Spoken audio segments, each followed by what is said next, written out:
In the winter of 1847, a discovery was made by the workers at Milbrook Falls Textile Company, one that would haunt the small industrial town of Milbrook Falls, Maine, for generations to come. Beneath loose floorboards in the company's main warehouse, they found a collection of documents, birth certificates, marriage licenses, and family papers that revealed a web of relationships so disturbing the local authorities buried the evidence for over 40 years. These papers documented the systematic intermarriage of the town's founding industrial dynasty, the Weatherbe family. This practice spanned 3 generations of deliberate cousin marriages, all designed to consolidate power and wealth. At the center of this genealogical nightmare stood Silas Weatherbe, a man who had married, in succession, not 1, not 2, but 3 of his first cousins. Each union produced children whose fates were carefully hidden from the outside world. What those workers discovered that winter day would expose a family secret so dark it had required the complicity of doctors, clergy, and local government officials to maintain. Before we continue with the story of Silas Weatherbe and the industrial empire built on blood relations, make sure to subscribe to our channel for more dark historical mysteries. Let us know in the comments what state you're listening from. You might be surprised how many similar family secrets were buried in your own hometown's past.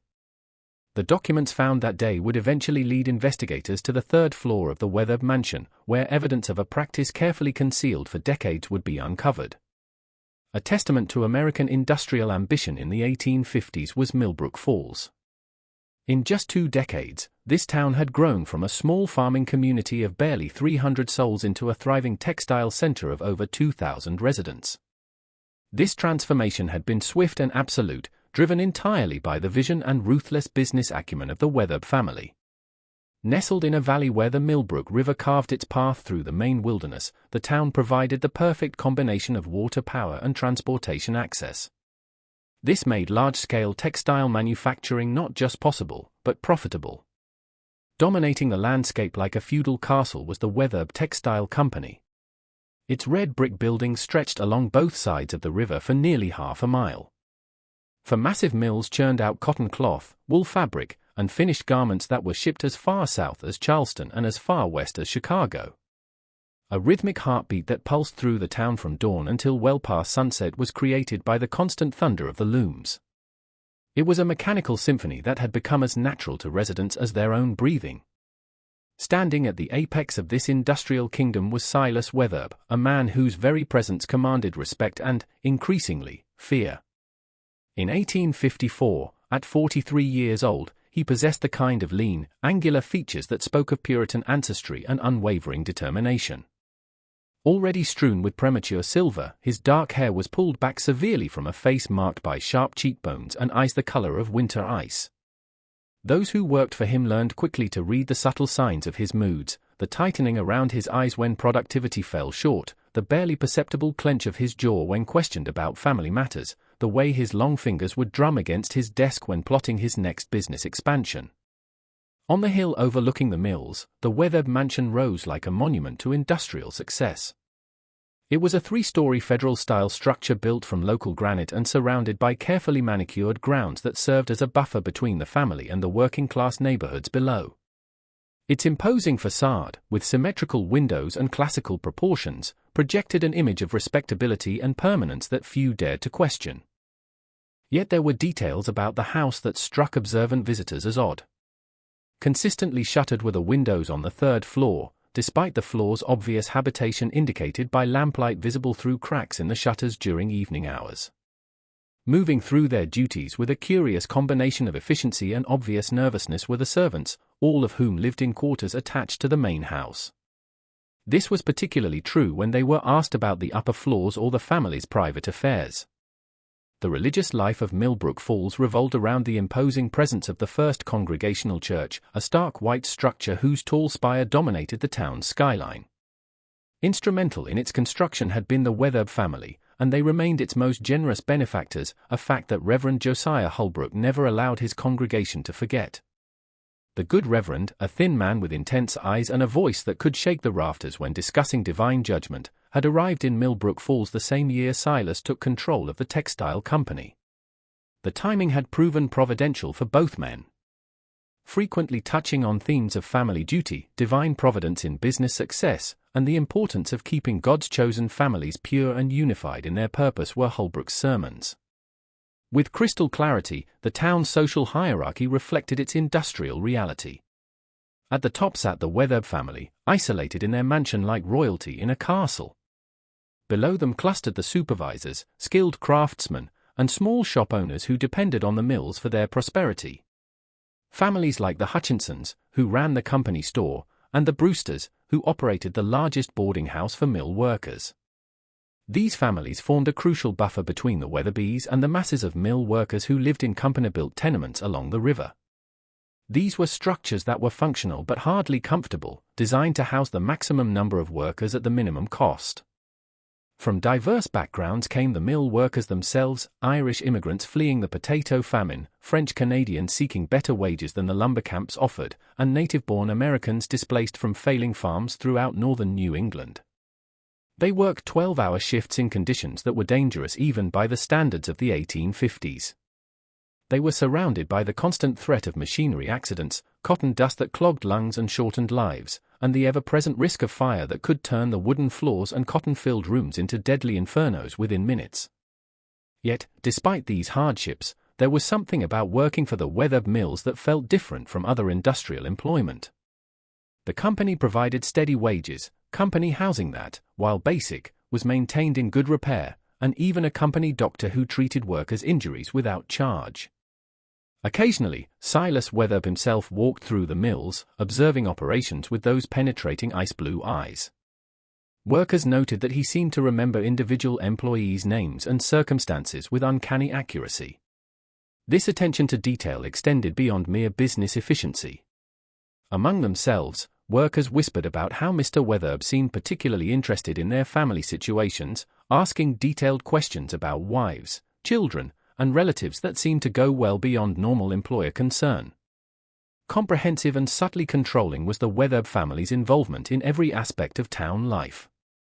They funded the school, donated books to the library, and provided the land for the town cemetery. When the railroad finally reached Milbrook Falls in 1852, it was Weatherbe money that ensured the depot was built in the most convenient location for shipping textile goods. Heavily on Weatherbe advertising revenue depended the town's newspaper, the Milbrook Chronicle, and its editor, Thomas Caldwell, had developed a remarkable ability to find positive angles on even the most concerning developments in the textile industry. But it was in the realm of family relationships that the Weatherbe influence became most complex and troubling. Throughout the town's power structure, Silas's extended family formed an intricate web. His uncle Ezra managed the company's finances while his cousin Jeremiah oversaw mill operations. Another uncle, Caleb, served as the town's leading physician, and his cousin Rebecca had married the local magistrate. This network of family connections meant that virtually every important decision in Milbrook Falls was made by someone with Weatherbe blood, creating a closed system of power that brooked no outside interference.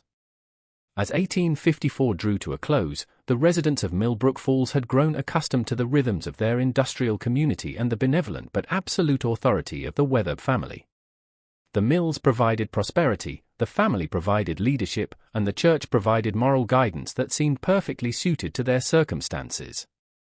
Few questioned why Silas Weatherbe, now in his mid-40s and obviously successful, remained unmarried, while his cousins and siblings had long since established families of their own. Those who did wonder about such matters usually concluded that a man of his responsibilities and importance simply hadn't found a woman worthy of his position. They could never have imagined that Silas was already making plans for a marriage that would shock even the most worldly residents of their small industrial town. It would be a union justified by carefully crafted theological arguments and sealed by family loyalties that ran deeper than conventional morality. On a crisp October morning in 1854, the announcement came. It was delivered from the pulpit of the First Congregational Church with all the solemnity usually reserved for matters of life and death. Reverend Holbrook's voice carried across the packed sanctuary as he proclaimed the banns of marriage between Silas Weatherbe and Miss Patience Weatherbe, daughter of Ezra Weatherbe, Silas's uncle and the company's financial manager. The congregation sat in stunned silence as the full implications of the announcement settled over them like a shroud. Patience herself sat in the front pew reserved for the Weatherbe family, her hands folded primly in her lap, her eyes fixed on the altar with an intensity that suggested either deep religious devotion or barely controlled emotion. At 24, she possessed the kind of pale, delicate beauty that was much admired in that era: porcelain skin unmarked by the sun, dark hair arranged in elaborate braids, and large grey eyes that seemed to reflect more sadness than joy for a woman on the verge of marriage. Her dress was expensive but conservative, dark blue wool with jet buttons that caught the morning light streaming through the church's tall windows. Immediately after the service ended, the whispers began. They were hushed conversations between neighbors who had known both bride and groom since childhood. But their first cousins, Mrs. Eleanor Hutchinson murmured to her husband as they walked home past the mill workers' tenements. "Surely that can't be proper, even if it isn't exactly forbidden by law." Her husband William, who supervised the carding machines and understood better than most how the Weatherbe family operated, placed a warning hand on her arm. "That's not our concern, Eleanor. Mr. Weatherbe knows his own mind, and Reverend Holbrook wouldn't have announced the bans if there were any impropriety involved." But the conversations continued throughout the town, in the company store, in the boarding houses, and, most dangerously, among the mill workers during their brief meal breaks. Particularly disturbed by the announcement were the French Canadians, who had grown up with Catholic teachings about consanguinity. In Quebec, such a marriage would require special dispensation from the bishop, muttered Philippe Bouchard, who operated one of the large looms in Mill No. 2. And even then, it would be discouraged. More pragmatic in their concerns were the Irish workers, many of whom had fled poverty so desperate they had little patience for moral niceties. "It's the children you have to worry about," observed Bridget Ahern, one of the few women who worked directly with the machinery rather than in the company boarding houses. "My grandmother always said that when cousins marry, the children suffer God's displeasure. Weak minds, twisted bodies, the sins of the parents visited upon the children." These conversations might have remained nothing more than gossip if not for the intervention of Dr. Marcus Penfield, a physician who had recently arrived in Milbrook Falls from Boston to establish a practice independent of the Weatherbe family's influence. Dr. Penfield was a young man, barely 30, but he had studied at Harvard Medical School and brought with him the latest understanding of heredity and family medicine. When he learned of the planned marriage, he felt compelled to speak with Silas privately. The meeting took place in Silas's office on the second floor of the Maine mill building, a spartanly furnished room dominated by a massive oak desk and walls lined with ledger books that documented every aspect of the company's operations. Dr. Penfield had rehearsed his arguments carefully, drawing on both medical knowledge and moral reasoning, but he found himself increasingly unsettled by Silas's calm reaction to his concerns. "Dr. Penfield," Silas said, his voice carrying the patient tone of a man explaining simple concepts to a child, "I appreciate your concern for my family's welfare, but I fear you may be operating under some misconceptions about both the medical and moral aspects of cousin marriage. Have you perhaps discussed this matter with my uncle Caleb? Dr. Caleb Weatherbe has been practicing medicine in this region for over 20 years, and I believe you'll find his views on the subject quite different from your own." The younger physician shifted uncomfortably in his chair. "Mr. Weatherbe, I mean no disrespect to your uncle, but the medical literature is quite clear on the risks associated with consanguineous marriages. The likelihood of hereditary defects increases significantly when parents share too much family similarity." "Yes," Silas interrupted smoothly, "but you're assuming facts about my family that you simply don't possess. The Weatherbe lineage is remarkably free from the kind of hereditary weaknesses you're describing. We have maintained careful records for generations, and I can assure you that both patients and I come from exceptionally healthy family lines." Dr. Penfield found himself wondering exactly what kind of record Silas was referring to, but something in the other man's manner discouraged further inquiry. There was a cold certainty in Silas's pale eyes that suggested the conversation was approaching its end, whether the doctor was satisfied or not. Furthermore, Silas continued, "I think you'll find that Reverend Holbrook has researched the scriptural and moral dimensions of this marriage quite thoroughly.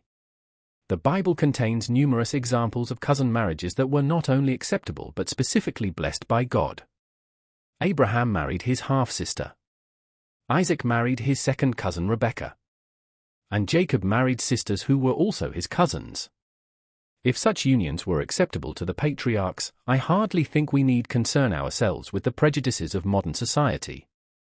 The theological argument was one for which Dr. Penfield had no ready response. But he felt compelled to make one final attempt.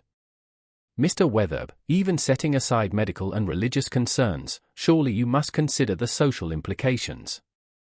The workers are already talking, Anne." Silas's expression hardened almost imperceptibly. "Dr. Penfield, I would suggest that you focus your attention on medical matters and leave social concerns to those of us who understand this community's needs. The workers' opinions on my personal affairs are not relevant to anyone's well-being, least of all their own. They would be better served concentrating on their duties rather than speculating about matters that don't concern them." The dismissal was clear, and Dr. Penfield found himself walking back through the town centre with more questions than answers. As he passed the company store, he noticed groups of workers huddled in conversation, their voices dropping to whispers when they saw him approaching. The announcement of Silas's engagement had clearly become the dominant topic of conversation throughout Milbrook Falls, and the young doctor sensed that the community was divided between those who accepted Weatherbe family decisions without question and those who found the marriage deeply disturbing. That evening, Dr. Penfield made a decision that would later prove to have far-reaching consequences. He began keeping a private journal documenting his observations about the Weatherbe family and their influence over Milbrook Falls.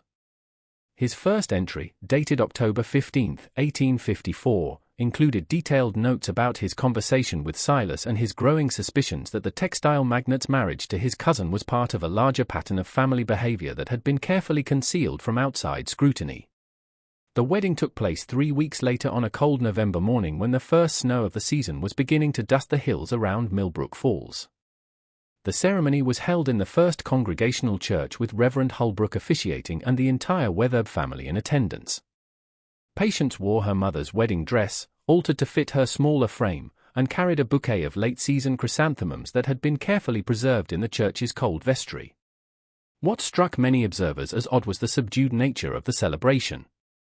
While weddings in Milbrook Falls were typically joyous community events with music, dancing, and festivities that lasted well into the evening, the Weatherbe wedding was marked by formal politeness and an almost funereal solemnity.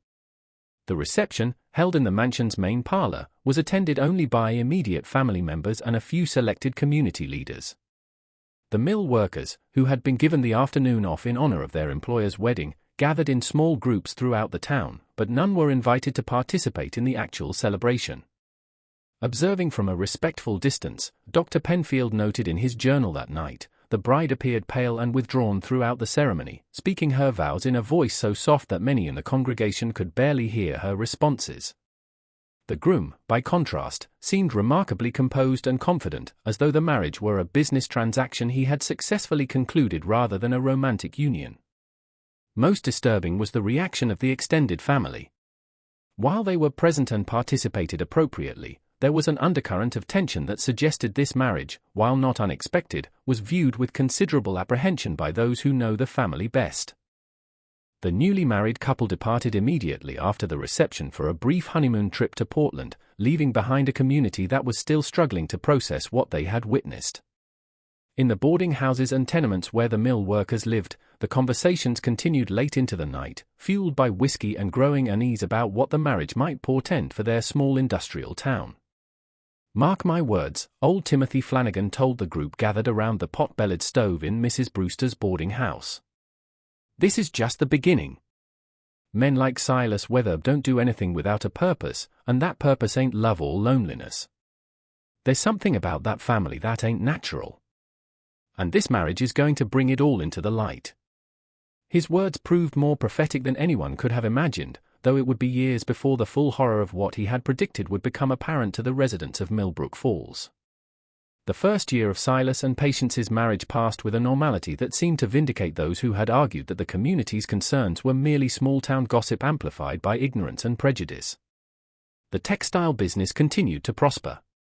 The mills operated with their usual efficiency, and the young Mrs. Weatherbe gradually became a fixture in the town's social life, hosting tea parties for the wives of supervisors and contributing to charity drives organized by the church.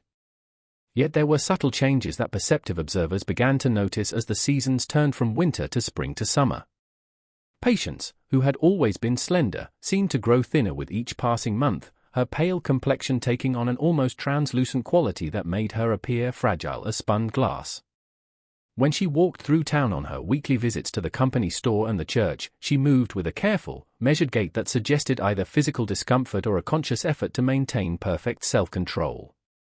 Dr. Penfield, whose practice had grown steadily despite the Weatherbe family's preference for their own physician, occasionally encountered patients during her errands and found himself increasingly concerned about her health. When he ventured to inquire about her well-being during a chance meeting outside the post office, her response was polite but evasive. "I'm quite well, thank you, Dr. Penfield," she said, her grey eyes avoiding direct contact with his. "My Uncle Caleb attends to all of our family's medical needs, as you know. He's been caring for the Weatherbes for decades and understands our particular constitution better than anyone." The way she emphasized the word constitution struck the young doctor as odd, but before he could frame a follow-up question, Patience had excused herself and hurried away toward the mansion on the hill. Dr. Penfield noted in his journal that evening, "Mrs. Weatherbe exhibits symptoms that I would normally associate with chronic anxiety or possibly some form of digestive ailment, but her reluctance to discuss her health suggests that such topics are considered inappropriate for anyone outside the immediate family circle." As autumn arrived and the first anniversary of the wedding approached, the community's attention was diverted by more pressing concerns. A fire in Mill No. 3 had resulted in significant damage and the temporary layoff of nearly 200 workers, creating economic hardship that rippled through the entire town. Silas handled the crisis with characteristic efficiency, arranging for the displaced workers to be absorbed into the other mills on reduced schedules while repairs were completed. But the incident served as a stark reminder of how completely Milbrook Falls depended on the Weatherbe family's industrial empire. It was during this period of economic uncertainty that Dr. Penfield received an unexpected visitor. Mrs. Martha Brewster, who operated the largest boarding house in town, appeared at his office late one evening, her usual confidence replaced by obvious nervousness. "Doctor," she began, settling herself carefully in the chair across from his desk, "I need to ask you about something, but I want your word that it won't go beyond this room." Dr. Penfield assured her of his discretion, and Mrs. Brewster continued with obvious reluctance.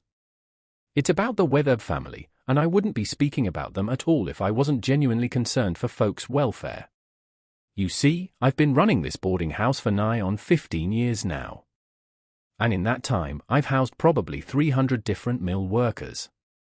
I've seen all kinds come and go, honest folks, troublemakers, drunkards, and saints. But lately, I've been noticing something that doesn't sit right with me." She paused as though gathering courage to continue. 3 times in the past 6 months, I've had workers, good, reliable men, suddenly pack up and leave town without notice. Now, that's not unusual by itself. Mill work is hard, and men sometimes decide they've had enough and move on. But all 3 of these fellows left right after they'd been asking questions about the Weatherbe family. Dr. Penfield leaned forward with interest. "What kind of questions?" "Different things, but all touching on family matters. Old Pete Kowalski, who worked in the dye house, had been wondering aloud why Mr. Silas married his cousin when there were plenty of unmarried ladies in town who would have been honored by his attention.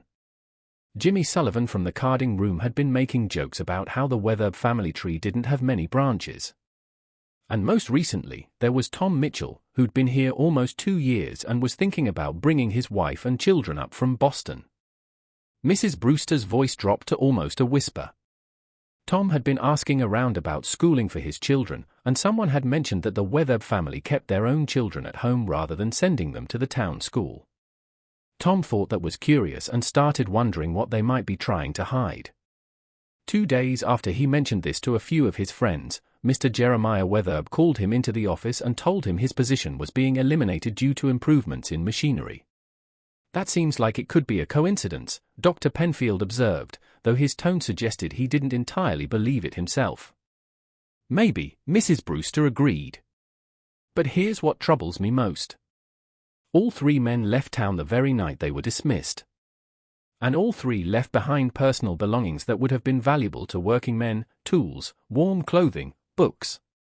It's as though they were in such a hurry to leave that they couldn't take the time to pack properly." Dr. Penfield made careful notes as Mrs. Brewster spoke, and after she left, he found himself staring out his office window at the Weatherbe mansion on the hill. Lights glowed in the first and second floor windows, but the third floor remained dark, its shuttered windows offering no clue to what might lie behind them. The following morning brought news that would transform the community's whispered speculations into something approaching genuine fear. Patience Weatherbe had suffered what Dr. Caleb Weatherbe described as a nervous collapse and had been confined to her bed under strict medical supervision. No details were provided about the nature of her illness, but the fact that she had not been seen in public for several weeks had already prompted considerable speculation among the town's people. More disturbing was the announcement that came later that same week. Silas Weatherbe would be marrying again, this time to his cousin Prudence Weatherbe, daughter of his uncle Caleb. The marriage would take place as soon as Patience had recovered sufficiently to give her blessing to the union, which Dr. Caleb Weatherbe expected would occur within the month. The announcement struck the community like a physical blow. Even those who had reluctantly accepted Silas's first marriage to a cousin found themselves horrified by the prospect of a second such union, particularly while his first wife lay ill in the mansion on the hill. Reverend Holbrook's explanation, delivered from the pulpit the following Sunday, only deepened the community's unease. "The Lord works in mysterious ways," the minister proclaimed, his voice carrying unusual intensity, "and it is not for us to question his divine plan for the Weatherbe family. Brother Silas has been called to carry a special burden in this community, providing employment and stability for hundreds of families, and the Lord has seen fit to provide him with helpmates who share his blood and understand his sacred responsibilities." Those who would criticize such arrangements reveal their own lack of faith in God's providence. Dr. Penfield, sitting in his usual pew near the back of the church, noted that Reverend Holbrook's sermon seemed less like a religious message and more like a carefully crafted justification for decisions that had already been made. When the minister spoke about special burdens and sacred responsibilities, his eye seemed to seek out Silas Weatherbe in the front pew, as though the two men were sharing some private understanding that excluded the rest of the congregation. After the service, Dr. Penfield made a decision that would prove to have far-reaching consequences for everyone involved. He approached Silas directly as the textile magnate was walking toward his carriage and requested a private meeting to discuss Patience's medical condition. "Mr. Weatherbe," the young doctor said, "I understand that your wife is under your uncle's care, but I wonder if a second medical opinion might be beneficial. I've had some experience with nervous disorders, and—" Silas turned to face him with an expression that was perfectly polite and absolutely cold. "Dr. Penfield, I appreciate your concern, but my wife's health is a private family matter that will be handled within the family as is appropriate. I'm sure you understand that a woman in Patience's delicate condition requires the care of a physician who has known her since childhood and understands the particular sensitivities of our family line." The phrase "particular sensitivities" struck Dr. Penfield as oddly ominous. But before he could respond, Silas had climbed into his carriage and driven away, leaving the young doctor standing in the church parking area with a growing sense that Milbrook Falls was hiding secrets far darker than a simple case of cousin marriage. That night, Dr. Penfield made the most detailed entry yet in his private journal. "I am beginning to suspect that the Weatherbe family's preference for intermarriage is not merely a matter of keeping wealth concentrated within the family as I initially assumed. There appears to be something about their bloodline that requires careful management. Something that would be obvious to any outside physician but can be concealed by a family doctor who shares their interests. The question that haunts me is whether Patience's illness is the result of her marriage to Silas, or whether she was chosen as his bride precisely because she was expected to develop such symptoms." Within 2 weeks, the community learned that Patience Weatherbe had died quietly in her sleep, attended only by Dr. Caleb Weatherbe and her immediate family. The funeral was held 3 days later, a small, private ceremony that excluded everyone except blood relatives and a few selected community leaders. Silas appeared appropriately grief-stricken, dressed in black from head to toe, but observers noted that his sorrow seemed more theatrical than genuine. Just 36 hours after Patience was buried in the Weatherbe family plot in Milbrook Falls Cemetery, Silas married Prudence Weatherbe in a ceremony so private that most of the town only learned about it after the fact. This second cousin marriage, conducted with indecent haste after the death of his first wife, finally pushed the community's tolerance beyond its breaking point. The whispered conversations that had begun with the first marriage now became open discussions of increasingly dark possibilities.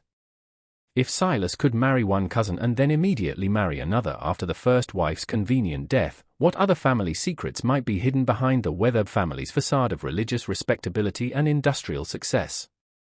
The marriage to Prudence marked the beginning of what the townspeople would later refer to as the dark years in Milbrook Falls, though at the time the changes were subtle enough that they crept up on the community like fog rolling in from the coast.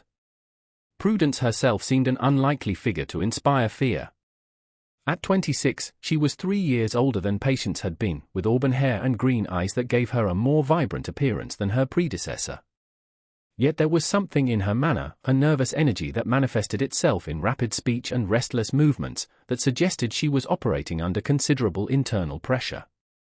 Dr. Penfield, whose suspicions about the Weatherbe family had been growing steadily, began paying closer attention to the patterns of behavior he observed in the mill workers and their families. What he discovered would fill nearly 50 pages of his private journal over the next 2 years, creating a record of systematic intimidation and control that extended far beyond typical employer-employee relationships. The first pattern he noticed involved the questions that were no longer being asked. In the months following Silas's second marriage, conversations about the Weatherbe family gradually disappeared from the boarding houses, the company store, and even the church social events. It wasn't that people had stopped being curious. If anything, the rapid succession of cousin marriages had intensified their fascination, but they had learned to keep their speculations private. This change in behavior coincided with a series of apparently unrelated incidents that, when examined together, suggested a coordinated effort to discourage unwelcome attention. Workers who had previously been outspoken about family matters found themselves assigned to the most dangerous positions in the mills, operating machinery that required constant vigilance to avoid serious injury. Others discovered that their requests for time off to visit relatives or attend family events were consistently denied, while workers who avoided controversial topics found their schedules surprisingly flexible. The most effective form of pressure, however, involved the company housing that sheltered nearly 2/3 of the mill workers and their families. Families who were perceived as cooperative found their rent reduced, their quarters improved with new furniture or fresh paint, and their children given priority for the limited slots in the company school. Those who were seen as potential troublemakers discovered that their housing was subject to sudden inspections that revealed violations of company policies they had never been told existed. Mrs. Brewster, who had first brought her concerns to Dr. Penfield, found herself in an increasingly precarious position as her boarding house license came up for renewal. Town clerk Samuel Weatherbe, yet another cousin, informed her that new regulations required boarding house operators to provide detailed reports on their tenants' behavior, including any discussions of a political or personal nature that might disturb community harmony. Mrs. Brewster, he explained with bureaucratic precision, the town council has determined that boarding houses serve a crucial role in maintaining order among our working population. We need to ensure that these establishments promote the values of hard work, personal responsibility, and respect for established authority that make our community prosperous. The message was clear: continue to report on conversations about the Weatherbe family or lose the business that provided her livelihood. Mrs. Brewster agreed to the new requirements, but that evening she appeared once again at Dr. Penfield's office.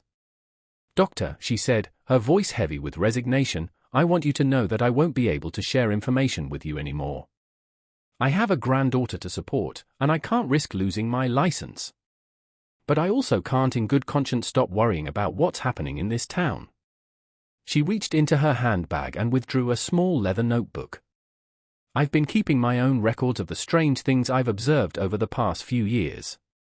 I want you to have this because I think someone who isn't dependent on the Weatherbes for their living should know what's been happening." Dr. Penfield accepted the notebook and spent that entire night reading through Mrs. Brewster's carefully documented observations. What he found was a pattern of behavior that went far beyond normal business practices and suggested a level of social control that bordered on the totalitarian. Mrs. Brewster had recorded dozens of incidents in which mill workers or their family members had experienced misfortune shortly after expressing curiosity about the Weatherbe family's private affairs. A woman who had wondered aloud why Prudence looked so nervous at church social events found her husband assigned to work with particularly dangerous machinery. He lost 2 fingers in an accident the following week. A man who had joked about keeping track of Weatherbe marriages found his teenage son dismissed from his job at the company store for allegedly stealing merchandise that was later discovered to have been miscounted. Most disturbing were the entries that dealt with the Weatherbe children, or rather the absence of visible children despite multiple marriages within the family. Mrs. Brewster had made note of the fact that while both Patience and Prudence had exhibited physical signs suggesting pregnancy during their marriages to Silas, no birth announcements had ever been made, and no children had been observed in the company of their parents during public appearances. "Where are the children?" Mrs. Brewster had written in her final entry. "In 2 years of marriage to Patience and now 8 months with Prudence, surely there should be evidence of children if these marriages are producing the family expansion that would justify the unusual arrangements. The 3rd floor of the mansion remains shuttered. Lights are seen there at odd hours, and servants who work in that house have signed agreements that prevent them from discussing their duties with anyone outside the family. What are they hiding up there?" Dr. Penfield closed the notebook and walked to his window, staring up at the Weatherbe mansion where lights glowed in the 1st and 2nd floor windows, while the 3rd floor remained dark and mysterious. As he watched, he saw a flicker of movement behind one of the shuttered windows, just a brief shadow passing in front of a hidden light source, but it was enough to confirm that the 3rd floor was indeed inhabited. The next morning brought news that would accelerate the young doctor's investigation in ways he could never have anticipated. Prudence Weatherbe had been found unconscious in the mansion's garden, apparently having collapsed while tending to her rose bushes. She had been carried inside by the gardener and placed under the care of Dr. Caleb Weatherbe, who announced that she was suffering from the same type of nervous exhaustion that had afflicted her predecessor. Within hours, the announcement came that Silas Weatherbe was seeking permission from the town council to marry his 3rd cousin, Charity Weatherbe, daughter of his late father's brother, Nathaniel. The speed of this announcement, made while Prudence lay unconscious in the mansion, shocked even those community members who had grown accustomed to the family's unusual marriage practices. Dr. Penfield realized that he was witnessing something unprecedented in his experience, a systematic pattern of cousin marriages that seemed designed not for love or even economic convenience, but for some darker purpose that required the careful control of bloodlines and the systematic silencing of anyone who might investigate too closely. That evening, as he updated his journal with the day's developments, Dr. Penfield made a decision that would ultimately expose the truth about the Weatherbe family, though at a cost far greater than he could have imagined. He would begin conducting his own investigation into the 3rd floor of the Weatherbe mansion, using whatever means necessary to discover what was being hidden behind those shuttered windows. The investigation began with careful observation of the mansion's daily routines, a surveillance that Dr. Penfield conducted during his regular walks through the residential areas where he visited patients. What he discovered was a household that operated with military precision, but only during daylight hours. After sunset, the patterns changed dramatically. During the day, servants moved through their duties with the efficiency of a well-trained staff, tending to the grounds, managing deliveries, and maintaining the mansion's imposing facade. But as darkness fell, Dr. Penfield noticed that certain servants, always the same 3 women, would enter the house through a side door and climb the servant staircase that led directly to the 3rd floor. They carried with them items that struck the observant physician as medically significant: basins of water, clean linens, and bottles that appeared to contain medicines or tonics. More revealing were the sounds that occasionally drifted from the shuttered windows during the quiet hours after midnight. Dr. Penfield, conducting his surveillance from the shadow of the carriage house that served the town's wealthiest families, heard what could only be described as crying. Not the brief weeping of adult sorrow, but the sustained, exhausted crying of children in distress. The breakthrough in his investigation came from an unexpected source: Mary Catherine O'Brien, an Irish immigrant who had been hired as a temporary servant during Prudence's illness. Mary Catherine was young, barely 18, and possessed the kind of sharp intelligence that made her naturally curious about her surroundings. More importantly, she had not yet learned the importance of maintaining silence about Weatherbe family affairs. She approached Dr. Penfield after Sunday services, waiting until the crowd had dispersed before speaking in urgent, hushed tones. "Doctor, I need to speak with someone about what I've seen in that house, and you're the only person in this town who isn't related to the Weatherbes or dependent on them for everything." Dr. Penfield arranged to meet with Mary Catherine that evening in his office, where she provided testimony that confirmed his worst suspicions and revealed horrors that went beyond anything he had imagined. "The 3rd floor," Mary Catherine began, her hands trembling as she spoke, "it's not empty like everyone thinks. There are 6 rooms up there, all of them occupied. And what's in those rooms? Doctor, I've seen things that will haunt me for the rest of my life. She described a corridor lined with doors, each equipped with heavy locks that were operated from the outside.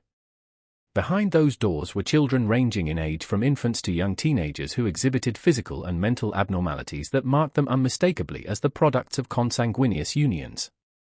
There's a boy, maybe 12 years old, who can't speak properly and has to be fed by hand because his coordination is so poor, Mary Catherine continued, her voice breaking with emotion. There's a girl about 8 who rocks back and forth constantly and makes sounds like an animal when she's frightened. The babies, doctor, some of those babies don't look right at all. Their heads are too big, or their limbs are twisted, or their eyes don't focus the way they should. Dr. Penfield felt his blood turn cold as Mary Catherine's testimony confirmed what his medical training had suggested. The Weatherbe family's practice of intermarriage was producing exactly the kind of genetic consequences that modern medicine had begun to understand. And the family was systematically hiding the evidence by imprisoning their own defective offspring. Who cares for these children? He asked, though he suspected he already knew the answer. The same 3 women who work up there every night, Mrs. Abernathy, Mrs. Caldwell, and Mrs. Hutchinson. They've all signed papers that prevent them from talking about their work. But I heard Mrs. Abernathy tell one of the others that they've been caring for Weatherbe children for over 20 years. Doctor, that means this has been going on since long before Mr. Silas started marrying his cousins. The implications hit Dr. Penfield like a physical blow. The current generation's practice of cousin marriage was not an aberration, but the continuation of a family tradition that had been producing hidden victims for decades.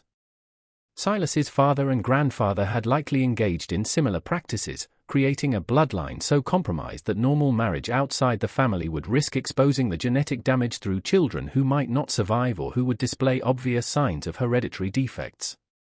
Mary Catherine, Dr. Penfield said carefully, have you seen any records or documents that might indicate how many children are being kept up there, or how long individual children have been confined? The young woman nodded grimly. Mrs. Abernathy keeps a logbook that records feeding times, medications, and what she calls incidents, times when the children become violent or need to be restrained. I managed to look at it briefly, and doctor, there are entries going back 15 years. Some children are listed as deceased with dates, but others just have entries that stop suddenly without explanation. Dr. Penfield realized that he was looking at evidence of not just genetic manipulation and child imprisonment, but quite possibly murder. Children whose disabilities made them too difficult to manage or whose conditions deteriorated beyond the family's ability to hide them were simply eliminated, their deaths recorded in a servant's logbook with the same clinical detachment used for recording meals or laundry. Just when we thought we'd seen it all, the horror in Milbrook Falls intensifies. If this story is giving you chills, share this video with a friend who loves dark mysteries. Hit that like button to support our content, and don't forget to subscribe to never miss stories like this. Let's discover together what happens next. There's more, Mary Catherine continued, and Dr. Penfield braced himself for additional revelations. Mr. Silas visits the 3rd floor every evening at exactly 9 o'clock. He walks through each room, examining the children like a farmer checking livestock. He makes notes in a separate book, a leather-bound journal that he keeps locked in a safe in his study. And doctor, when he looks at those children, there's no emotion in his face at all. No love, no sorrow, no guilt. It's like he's conducting some kind of scientific experiment.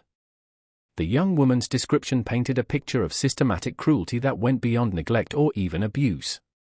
Silas Weatherbe was treating his own offspring as experimental subjects, documenting the effects of inbreeding with the dispassionate interest of a researcher studying laboratory animals. What about his wives? Dr. Penfield asked. Did Patience or Prudence know about the children? Mary Catherine's expression grew even more troubled. That's the worst part, doctor. Both of them knew. Patience used to cry for hours after visiting the 3rd floor, and Prudence.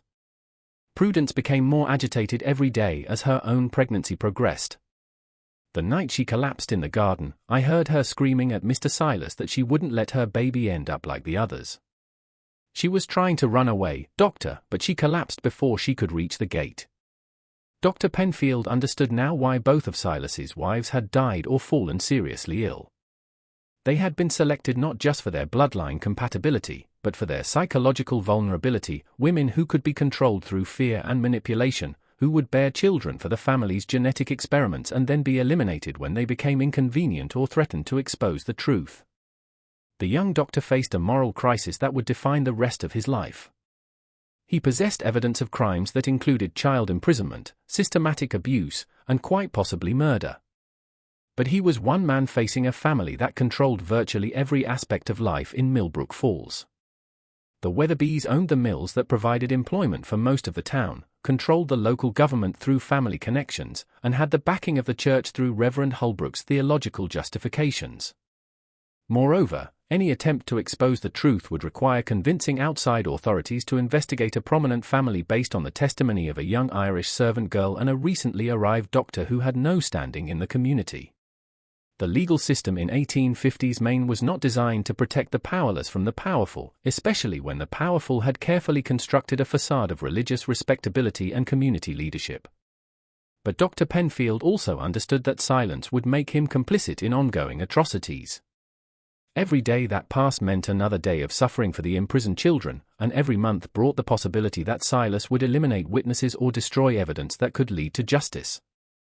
As he walked Mary Catherine to the door of his office, Dr. Penfield made a decision that would ultimately cost him everything but would also ensure that the truth about the Weatherbe family would eventually come to light. "Mary Catherine," he said, "I want you to continue working at the mansion, but I want you to be very careful about what you say and do. Don't let anyone suspect that you've spoken to me, and don't take any risks to gather additional information. I'm going to find a way to expose what's happening up there, but it's going to take time and planning." The young woman nodded, but her next words chilled him to the bone. "Doctor, I don't think we have much time. Mrs. Abernathy mentioned that Mr. Silas is planning to make changes after his marriage to Miss Charity. She said something about cleaning house and making sure there are no loose ends that could cause problems for the new generation." Dr. Penfield realized that Silas's planned third marriage was not just another step in his pattern of cousin marriages, but potentially the culmination of decades of genetic experimentation. The textile magnate was preparing to eliminate the evidence of his family's crimes, which meant that the imprisoned children were in immediate danger of being murdered to protect the family's secrets. As Mary Catherine disappeared into the darkness, Dr. Penfield returned to his office and began writing what he knew might be his final journal entry. If his investigation was discovered before he could expose the truth, he wanted to leave behind a record that would eventually lead to justice, even if he himself did not survive to see it. The plan Dr. Penfield devised was desperate, dangerous, and entirely dependent on timing that would require both courage and extraordinary luck. He would need to gain access to the Weatherbe mansion's third floor during the confusion surrounding Silas's wedding to Charity, document the conditions he found there with written testimony and physical evidence, and then get that evidence into the hands of state authorities before the family could silence him permanently. The wedding was scheduled for December 15, 1856, exactly 2 years and 1 month after Silas's marriage to Patience. Prudence had died 3 weeks earlier, her death attributed by Dr. Caleb Weatherbe to complications arising from nervous exhaustion and constitutional weakness, medical language that concealed what Mary Catherine had privately described as the physical and mental breakdown of a woman who could no longer endure the horror of her situation. Charity Weatherbe, the intended third bride, presented a different challenge for the family's marriage strategy. At 31, she was older than her predecessors and had never married, which led to whispered speculation that she might be more difficult to control than her younger cousins had been. She was also known to possess a sharp intelligence and strong will that had made her valuable as an administrator in the family's business operations, but might make her resistant to the psychological manipulation that had characterized Silas's previous marriages. Dr. Penfield's access to the mansion would come through a medical emergency that he intended to create through careful timing and Mary Catherine's assistance. On the evening of December 14, during the pre-wedding reception for family members and select community leaders, Mary Catherine would administer a mild emetic to several of the guests, creating symptoms that would require immediate medical attention and justify Dr. Penfield's presence in the house. While treating the food poisoning victims, Dr. Penfield would slip away to the third floor, document what he found there with a small camera he had purchased in Portland, one of the new devices that used glass plates to create permanent images and gather physical evidence that could be used to support criminal charges. Mary Catherine would serve as his lookout, using a system of signals to warn him if anyone approached the third floor. The plan began to unfold exactly as anticipated. Mary Catherine, working as a server during the reception, managed to introduce the emetic into the punch bowl that served the family members and close associates. Within an hour, 8 people were experiencing severe nausea and vomiting, including Reverend Holbrook and town clerk Samuel Weatherbe. Dr. Caleb Weatherbe, who was 73 years old and had been drinking heavily during the evening, was in no condition to handle multiple medical emergencies simultaneously. Silas, faced with the prospect of having his wedding disrupted by a medical crisis that might reflect poorly on the family's reputation, reluctantly agreed to allow Dr. Penfield to assist with treating the affected guests. As Dr. Penfield worked to stabilize his patients with treatments that were more theatrical than necessary, Mary Catherine appeared at his side with the news that one of the third-floor children was experiencing what appeared to be a seizure and might require immediate medical attention. "Doctor," she said loudly enough for Silas to hear, "Mrs. Abernathy says there's a child upstairs who's having some kind of fit.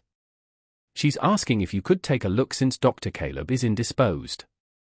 Silas's reaction was immediate and telling. His face went completely white, and his eyes darted toward the staircase as though he were calculating whether he could reach the third floor before Dr. Penfield could see what was there. But with 8 prominent community members witnessing the exchange, he had no choice but to allow the visiting physician to attend to what was ostensibly a medical emergency. "Of course," Silas said, his voice strained with barely controlled panic. "Dr. Penfield, please do whatever is necessary. Mrs. O'Brien will show you the way." The climb to the third floor felt like an ascent into hell itself. As Dr. Penfield followed Mary Catherine up the narrow servant staircase, the sounds that had occasionally drifted from the shuttered windows became a cacophony of human suffering that grew louder with each step. Children were crying, some in the wordless wails of severe mental disability, others in the more articulate sobs of those who understood their situation but were powerless to change it. The corridor that greeted Dr. Penfield at the top of the stairs was a scene that would haunt him for the rest of his life. 6 doors lined the hallway, each equipped with heavy locks and small windows that allowed observation of the occupants.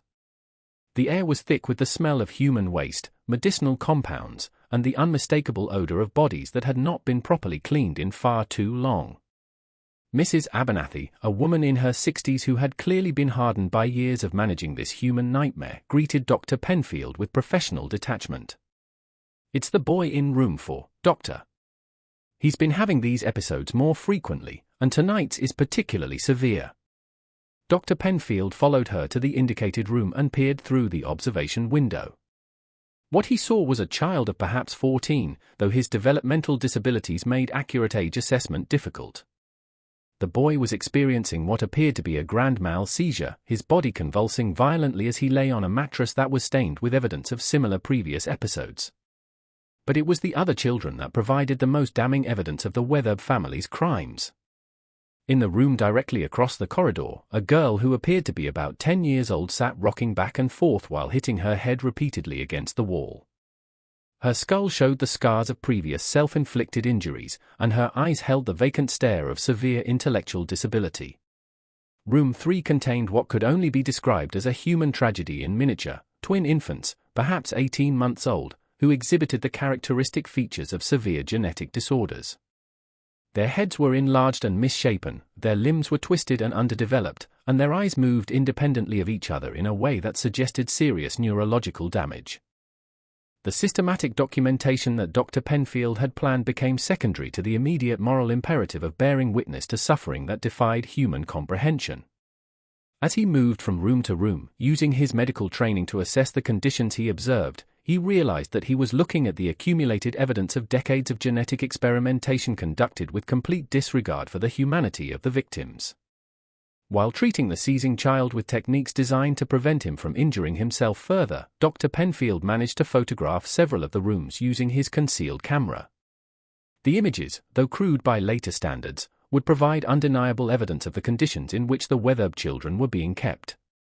More damning still was the discovery of Dr. Caleb Weatherbe's medical records, kept in a locked cabinet that Mary Catherine had learned to open during her weeks of working in the house. The records documented not just the birth defects and developmental disabilities of the imprisoned children, but also the systematic breeding program that had produced them. The leather-bound journal that Mary Catherine had mentioned contained entries spanning more than 20 years, written in Dr. Caleb's careful handwriting. The early entries documented marriages between Silas's father and his first cousin, producing children with what the doctor clinically described as moderate constitutional weaknesses. Later entries detailed the marriages of uncles and cousins within the extended family, each union carefully calculated to concentrate certain bloodline characteristics while attempting to minimize others. Most horrifying were the experimental notes that treated human reproduction as though it were livestock breeding. Dr. Caleb had documented attempts to produce children with specific physical characteristics, had recorded which genetic combinations produced the most severe disabilities, and had made recommendations for future marriages based entirely on the likelihood of producing manageable offspring. The journal's most recent entries revealed the true purpose behind Silas's successive marriages to his cousins. Each wife had been selected not just for her bloodline compatibility, but for specific genetic traits that might, when combined with Silas's own genetic heritage, produce children whose disabilities were severe enough to justify permanent confinement, but not so severe as to require immediate elimination. As Dr. Penfield photographed the most damaging pages of the journal, Mary Catherine appeared at the door of the medical records room with news that would transform his investigation from a documentation mission into a desperate fight for survival. "Doctor," she whispered urgently, "Mr. Silas is coming upstairs." Mrs. Abernathy tried to tell him that you were still treating the seizing child, but he said he needed to check on something personally. You have maybe 2 minutes before he reaches this floor. Dr. Penfield realized that his discovery of the medical records had taken longer than anticipated and that Silas's appearance on the 3rd floor almost certainly meant that the textile magnate suspected his family's secrets were being exposed. If Silas found him in the records room with the photographed evidence, both Dr. Penfield and Mary Catherine would likely join the children as permanent prisoners, or worse. The young doctor made a decision that required him to abandon both his medical ethics and his personal safety. Rather than attempting to hide the evidence of his investigation, he chose to confront Silas directly with what he had discovered, gambling that the presence of witnesses downstairs and the photographic evidence he had already secured would provide enough protection to allow him to escape the mansion alive. When Silas appeared in the 3rd floor corridor, his face was a mask of barely controlled fury. He had clearly realized that Dr. Penfield's presence on the 3rd floor had nothing to do with treating a medical emergency and everything to do with exposing the family's carefully guarded secrets. "Dr. Penfield," Silas said, his voice carrying the cold precision of a man accustomed to absolute control, "I think you may have misunderstood the nature of the medical situation that brought you up here. These children are under specialized care for hereditary conditions that require family physicians who understand their particular needs." Dr. Penfield, standing in the corridor with his camera and the photographed journal pages hidden in his medical bag, faced the man whose family had terrorized Milbrook Falls for decades. The confrontation would determine not just his own survival, but the fate of the imprisoned children and the future of everyone in the community who had lived under Weatherbe control. "Mr. Weatherbe," Dr. Penfield replied, his voice steady despite the fear that threatened to overwhelm him, "I think we both know that what I've seen here tonight has nothing to do with medical treatment and everything to do with the systematic abuse and imprisonment of children whose only crime was being born into a family that values genetic purity over human dignity." The battle lines were drawn, and only one of them would leave the Weatherbe mansion alive. The confrontation in the 3rd floor corridor lasted only minutes, but those minutes would determine the fate of Milbrook Falls for generations to come. Silas Weatherbe, faced with the complete exposure of his family's decades-long crimes, made a calculation that revealed the true depths of his moral corruption. "Dr. Penfield," he said, his voice taking on the reasonable tone of a man discussing business arrangements, "I think you may be misunderstanding the situation here. These children receive the best care possible given their unfortunate conditions. They are fed, clothed, and provided with medical attention that far exceeds what they would receive in any state institution." Dr. Penfield realized that Silas was attempting to negotiate, offering justifications for the unjustifiable in hopes of securing his silence. The textile magnate was revealing that he genuinely believed his actions were reasonable, that the systematic imprisonment and abuse of disabled children was preferable to allowing them to live freely in a world that might not understand their needs. Moreover, Silas continued, you must surely understand that exposing this situation would serve no one's interests. These children cannot be helped by outside intervention, and their existence would only cause scandal and distress for the many families in this community who depend on the textile mills for their survival. Sometimes, Doctor, the greater good requires us to accept situations that may seem harsh to outsiders. It was the logic of a man who had convinced himself that his crimes were actually acts of mercy, that concealing genetic defects was preferable to acknowledging them, and that the economic well-being of the community justified any level of individual suffering. Dr. Penfield understood that he was not dealing with a man who could be reasoned with or reformed, but with someone whose moral compass had been so completely corrupted by power and family tradition that he was incapable of recognizing the humanity of his own children.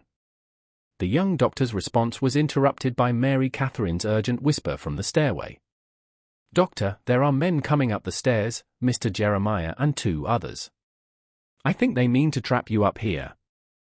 Dr. Penfield realized that his investigation had been discovered not just by Silas, but by the extended family network that had protected these secrets for decades. His only chance of survival lay in immediate escape, but more importantly, in ensuring that the evidence he had gathered would reach authorities even if he himself did not survive the night. In a desperate gambit that required split-second timing and extraordinary courage, Dr. Penfield handed his medical bag, containing the photographs and documented evidence, to Mary Catherine with whispered instructions to hide it in the servants' quarters and retrieve it only if he failed to return within 24 hours. If something happens to me, he told her, take that bag to the state capitol and find someone in the Attorney General's office. Tell them everything you've seen, and make sure they understand that children are dying while politicians decide whether to investigate. The confrontation that followed was brief and decisive. Silas, realizing that Dr. Penfield had documented evidence that could destroy not just him but the entire extended family network, made one final attempt to secure the young doctor's cooperation through direct threat. Dr. Penfield, he said, you are alone in this house, surrounded by people who have kept these secrets successfully for 20 years. Your word against ours would be meaningless in any court, and your continued presence in this community depends entirely on our goodwill. I suggest you consider very carefully how you want this evening to end. Dr. Penfield's response was to push past Silas toward the stairway, gambling that even the Weatherbe family would not risk murdering a prominent citizen in their own home with dozens of witnesses present downstairs. His gamble paid off, but just barely.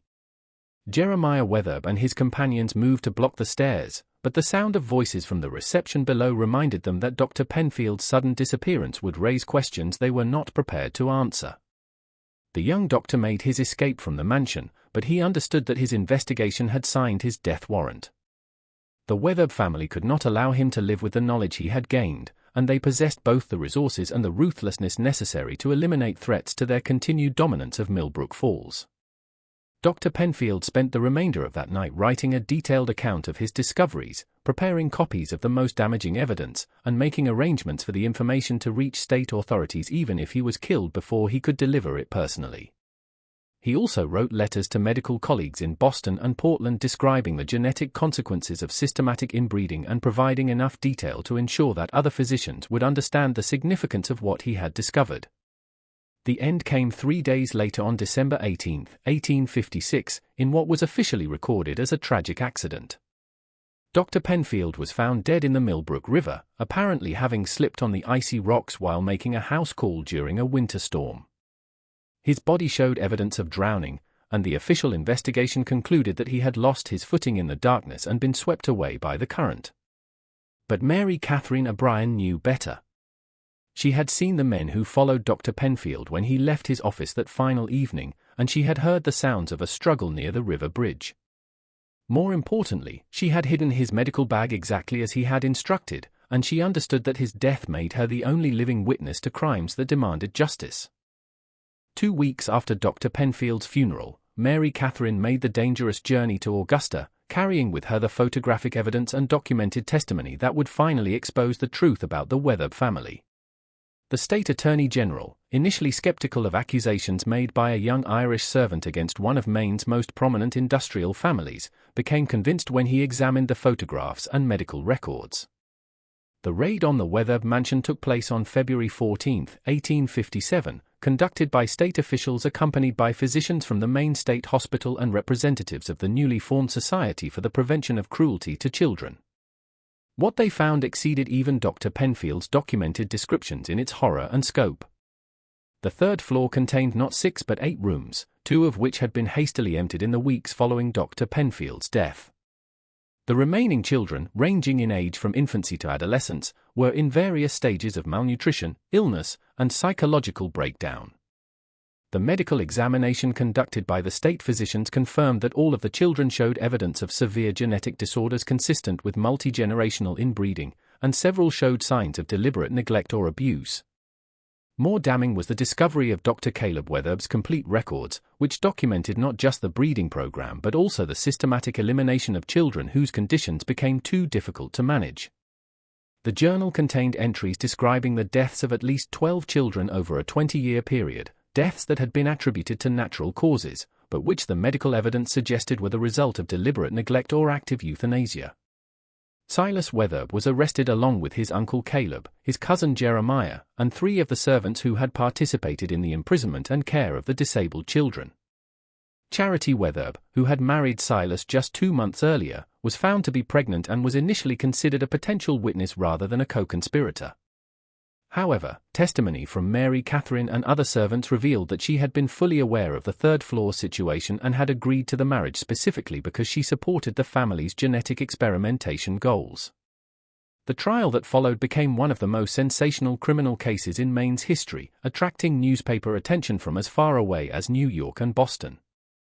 The evidence presented by the state included Dr. Penfield's photographs, Mary Catherine's testimony, and the medical records that documented decades of systematic abuse.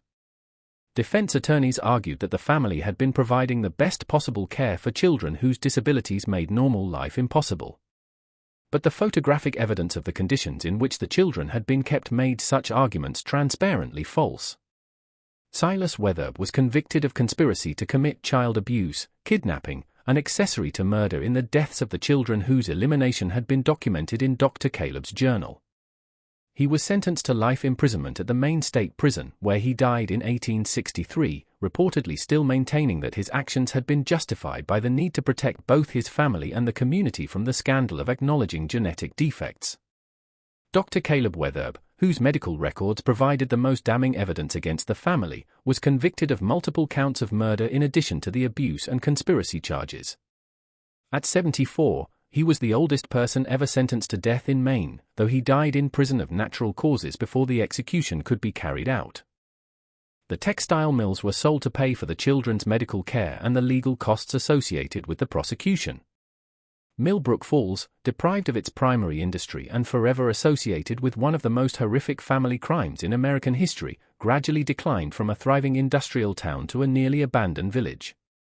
Many of the mill workers relocated to other textile centers, while those who remained found employment in logging or subsistence farming. The Weatherbe mansion was abandoned and eventually demolished, though local residents reported that it remained uninhabitable even before its destruction due to the sounds of children crying that continued to emanate from the third floor long after the last of the victims had been removed to proper medical care. Mary Catherine O'Brien, whose courage had been essential to exposing the truth, was relocated to Boston with financial assistance from the state of Maine and support from Dr. Penfield's medical colleagues who recognized her crucial role in bringing justice to the victims. She eventually married and raised a family of her own, but she never spoke publicly about her experiences in the Weatherbe mansion beyond the testimony she provided during the trial. The surviving Weatherbe children were placed in state institutions where they received proper medical care, though the severity of their conditions meant that most did not survive to adulthood. The youngest, who had suffered the least severe genetic damage, was eventually adopted by a family in Portland and reportedly lived a relatively normal life, though the genetic consequences of his heritage were passed on to his own children in ways that would only be fully understood by later generations of medical researchers. The case became a landmark in the development of child protection laws and contributed to growing awareness of the genetic risks associated with consanguineous marriage. Medical schools throughout New England used Dr. Penfield's documented evidence and Mary Catherine's testimony as teaching materials for courses on heredity and family medicine, ensuring that future physicians would be better equipped to recognize and address similar situations.